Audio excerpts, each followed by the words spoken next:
बिस्मिल्लाहिर्रहमानिर्रहीम। लाखों करोड़ों दुरूदो सलाम नबी पाक सल्लल्लाहु अलैहि वसल्लम पर और उनकी आल पर। मैं हूँ कुलसूम हाशमी और आप हैं मेरी यूट्यूब फैमिली का हिस्सा।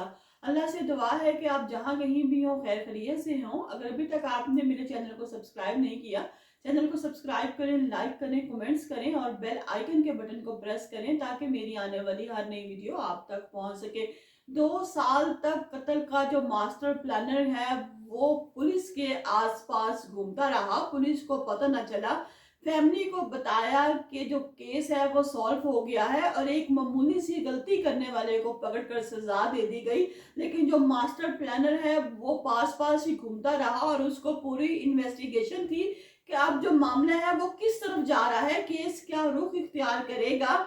लेकिन नाज़रीन, आपने तो सुना ही होगा कि जो कत्ल है वो कभी भी चुकता नहीं है।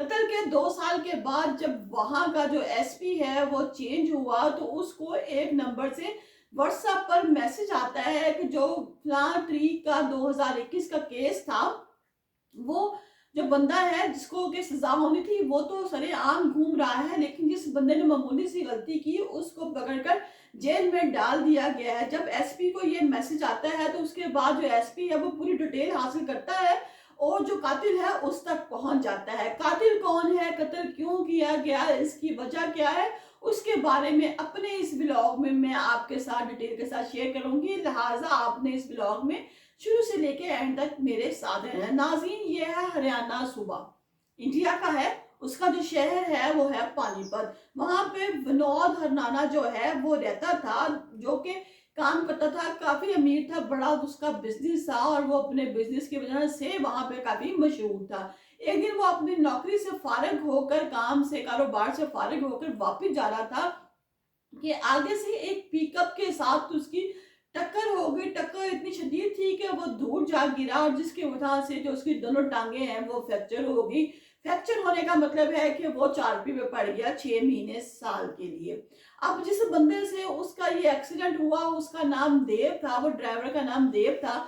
अब देव जो है, पुलिस ने उसको गिरफ्तार कर लिया। गिरफ्तार करने के बाद उससे सवाल जवाब हुए तो उसने कहा कि ये सब कुछ गलती से हुआ है, मैंने जानबूझ के नहीं किया, लिहाजा मुझे माफ कर दिया जाए, मैं रहम की अपील करता हूं। लेकिन उसके बावजूद जो पुलिस है वहां की, उसने एसपी ने उसको पकड़ लिया और कहा कि नहीं, हम तुम्हें नहीं छोड़ेंगे, तुम्हें सजा मिल के रहेगी। वो अपनी जमानत करवा लेता है। जमानत के बाद जब वो बाहर आता है तो कहता है कि मुझे एक दफा फिर मिलने दिया जाए विनोद से, ताकि मैं उसे माफी मांगू और मामूली सी गलती है, मामले को रफा दफा करवा दूं। लेकिन ऐसा नहीं होता।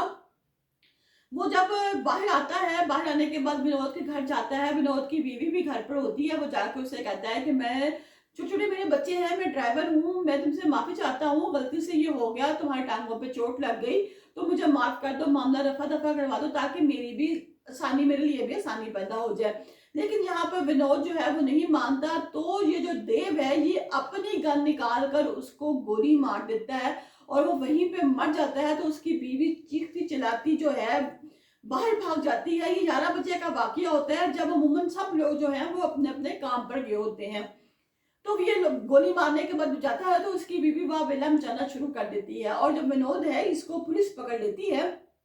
जब इसको पुलिस पकड़ लेती है तो पुलिस जो वहां की है वो उसको सजा दे देती है। ये 2021 में जो है ये कत्ल हुआ और जो एसपी है वहां का चेंज हुआ 2024 में। 2024 में वहां पे अजीत सिंह नाम का एक एसपी आता है। इस एसपी को व्हाट्सएप पर एक मैसेज आता है कि आज से 2021 में विनोद जो केस था उसमें आपने देव को सजा दी, जो कि बहुत सी मामूली सी गलती थी कि एक्सीडेंट की, जबकि इसके पीछे मास्टर प्लानिंग किसी और की थी। जो पुलिस वाले हैं वो बड़े हैरान होते हैं, उससे बातें बूतें पूछते हैं, लेकिन वो कहता है कि मेरा नाम राज में रखा जाए। वो इस बात को भी राज में रखते हैं और अपनी तरफ से तमाम इन्वेस्टिगेशन शुरू कर देते हैं ताकि पता चल सके कि असल मामला क्या है। तो जब असल मामला पता चलता है तो असल मामला तो उसके घर में था। जो उसकी बीवी है, जब उसको बुलाया जाता है इन्वेस्टिगेशन के लिए, पूछा जाता है तो पता चलता है कि असल कातिल कौन सा है। उसकी बीवी कहती है कि आज से 2-3 साल पहले की बात है, मैं जो हूँ जिम करने के लिए जिम जाती थी, वहां पर मेरी एक लड़के से दोस्ती हो गई।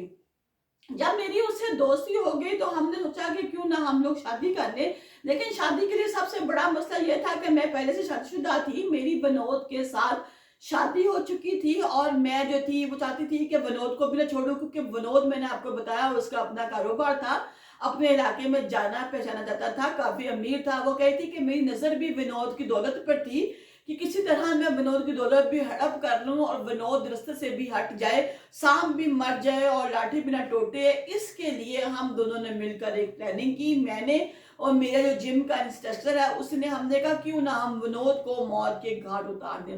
लिहाजा हमने देव से बात की, देव को कहा कि तुम जो हो रोड एक्सीडेंट में विनोद को मार दो, हम तुम्हें इसका बहुत बड़ा मुआवजा देंगे। लेकिन जब देव जो है रोड पर एक्सीडेंट करता है तो एक्सीडेंट में विनोद बच जाता है, उसके टांगों को सिर्फ डैमेज होती है। तो हमें बड़ी तफ्तीश होती है, हम कहते हैं कि हमारा तो प्रोग्राम रह गया, सब कुछ खत्म हो गया। तो हमने फिर एक प्लानिंग की, तो हमने प्लानिंग के जरिए जो है देव को दोबारा बुलवाया और कहा कि अब तुम दोबारा जाओगे घर में और घर जाकर माफी के बहाने उसे माफी मांगोगे। जब वो माफी नहीं देगा तो तुम तैश में आकर उसको विनोद को गोलियां मार देना।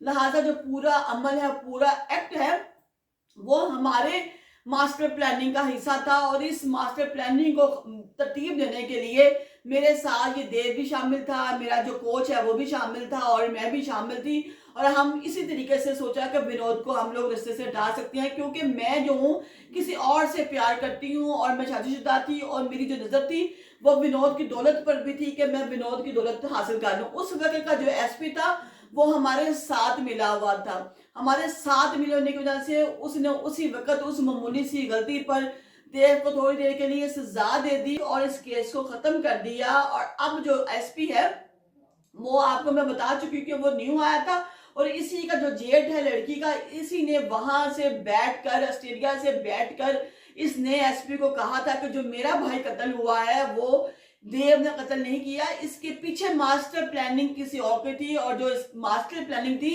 वो उसकी अपनी बीवी की थी, इसकी अपनी बीवी ही इसको मानना चाहती थी। लेकिन उस वक्त जो एसपी रंजीत सिंह है उसने कहा था कि मैं जो ये शो नहीं करवाता कि हम इस मामले की दोबारा इन्वेस्टिगेशन कर रहे हैं, मैं सिर्फ ये शो करवाऊंगा कि केस जो है दोबारा खुला है और जब केस दोबारा खुलेगा, दोबारा इन्वेस्टिगेशन होगी तो जो कातिल है वो खुद ब खुद रंगे हाथों पकड़ा जाएगा। लिहाजा दोबारा केस ओपन किया नए एसपी ने और जो उसकी बीवी है वो उसकी कातिल निकली, क्योंकि अमूमन जो ऐसे कत्ल होते हैं वो अपना बहुत ही करीबी जो आपके तमाम तर राज जानता है वो आपको हाथ डालता है। कभी भी कोई अजनबी बंदा, बाहर का बंदा जो है वो आपको इस तरह हाथ डाल के कत्ल नहीं करता, क्योंकि उसको खौफ होता है कि कहीं मैं पकड़ा ना जाऊं। लिहाजा अल्लाह ताला जो है वो हम सबका हामी और नासिर हो।